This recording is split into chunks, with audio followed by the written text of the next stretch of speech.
हरिओम आत्मीय भक्तजनों, सप्रेम जय श्री हरि। ओम ऐम ओम।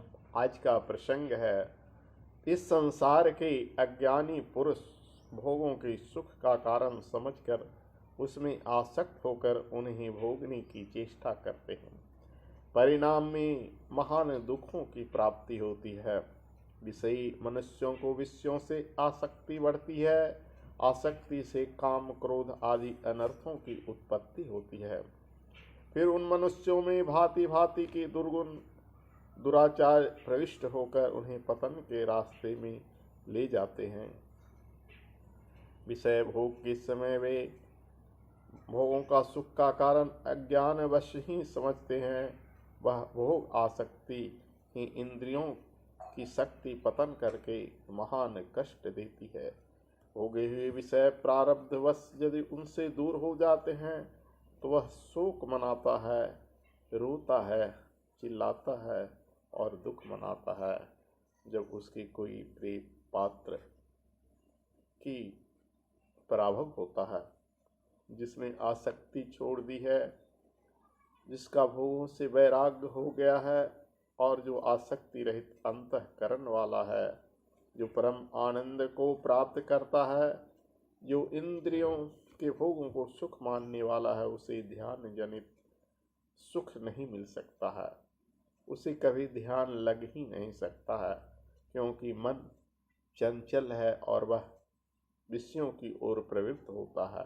गीता में भी भगवान ने कहा है, चंचल ही अर्जुन के माध्यम से गीता में प्रश्न किया है, चंचल ही मनः कृष्ण परमाति बलभद्रम।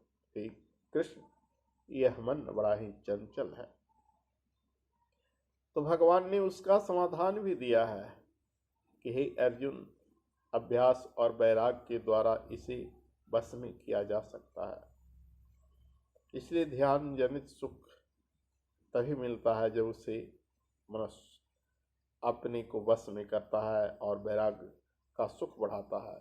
ईश्वर के ध्यान में अटल स्थिति प्राप्त होने पर जो सुख प्राप्त होता है वह इन सबसे बढ़कर है। ऐसे सुख को पाना ही आत्मा में स्थित आनंद को पाना है। इसीलिए उसे परमात्मा को सच्चिदानंद कहा गया, जो सत्य चित्त और आनंद हो, यानी जिसके चित्त में हृदय में सत्य की वृद्धि हो, वही आनंद को प्राप्त कर सकता है। जो विषयों से आसक्ति रहित होकर तथा परमात्मा के ध्यान की अटल स्थिति से उत्पन्न महान सुख का अनुभव करता है, उसे मुक्त आत्मा कहते हैं। परमात्मा को प्राप्त कर लेना ही अक्षय सुख है। यह जीवन इसीलिए मिला है कि हम परमात्मा को प्राप्त करें। यह आत्मा सच पूछिए तो उस परमात्मा का ही चिप्स है। जैसे सुपर कंप्यूटर का चिप्स मोबाइल में सिम कार्ड लगा हुआ होता है, वैसे ही प्राणियों में परमात्मा का चिप्स ये आत्मा लगा हुआ है। और ये आत्मा परमात्मा की प्राप्ति के लिए ही मिला है। इस सुख की तुलना में कोई भी सुख ठहर नहीं सकता। यही अक्षय आनंद है। यही मानव जीवन का सबसे बड़ा लाभ है। इसे जिसने पा लिया उसका जीवन सार्थक हो गया, वह धन्य हो गया। अक्षय आनंद ही ईश्वर का स्वरूप है। सांसारिक भोग तो क्षणिक सुख है। इसलिए क्षणिक सुख को छोड़कर सदा एक रस रहने वाले और परमानंद स्वरूप अक्षय आनंद की शरण में जाना ही मनुष्य जीवन का सर्वोपरि लक्ष्य है। मनुष्य जीवन का सबसे बड़ा लक्ष्य है। यह जन्म हुआ किस अर्थ हो, समझो जिसमें व्यर्थ न हो। कुछ तो उपयुक्त करो तन को, न रहो न निराश करो मन को। हे मानव, अपने शरीर का उपयुक्त उपयोग लाओ, भजन में, पूजन में, ध्यान में, समाधि में। फिर देखो परमात्मा क्या है। ध्यान करो ईश्वर का, ईश्वर का, नश्वर का नहीं। बाकी सब नश्वर है। एक ईश्वर ही सत्य चित्त आनंद है, सच्चिदानंद है।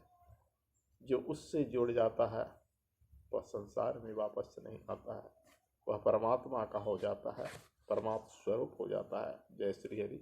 हरिओम तत्सत।